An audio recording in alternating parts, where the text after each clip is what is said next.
অঁ কাইলৈ আপুনি দাৱত খাই কেনেকৈ বোলে? দাৱতটো বিষয়ে তোমাক মানে ভাষা নাই বুজাই ক'বলৈ। আমি যিখিনি মানুহে ৰাতি খানাটো খালোঁ তোমাৰ ঘৰত, ৰিজুকাই, মই, ন মছজিদৰ ইমাম চাহাব, পুৰণা মছজিদৰ ইমাম চাহাব, হা, শ্বৰীফ জোনাব, সঁচাকৈ আটাইকেইজনক লগ পাই খুব ভাল লাগিল।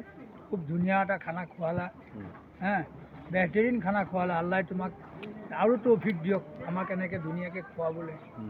হা, এই নতুন কাপোৰ ল'লোঁ, নতুন জোতা ল'লোঁ। গতিকে আল্লাহ আল্লাহকৈ ঘৰলৈ গৈ আছোঁ, দোৱা কৰিবা। মোৰ বান্ধা ৰাইজক আল্লাহ চবকে ভালে ৰাখক, দোৱা কৰিছোঁ। আৰু ৰিজুকাহঁতৰ বিয়ালৈতো আহিমেই ইনশাল্লাহ। বিয়াত দেখা সাক্ষাৎ হ'ব আৰু। হা, সেইদিনা তিনিআলি হাজি চাহাবেও, আনা হাজি চাহাবেও বিয়া মাতি থৈ আহিলগৈ। সেইখনো বিয়া আছে জানুৱাৰী মাহত।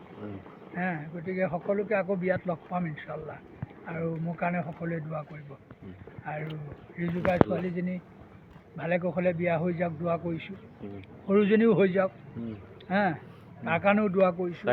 শ্বাহিনৰ কাৰণেও দোৱা কৰিছোঁ। তাইও যাতে এই বিয়াতে ফয়চলাটো হৈ যায়, হা, তাৰ কাৰণে দোৱা কৰিছোঁ। আৰু জনাই দিবা তুমি মই দোৱা কৰিছোঁ, মোৰ কাৰণেও দোৱা কৰক।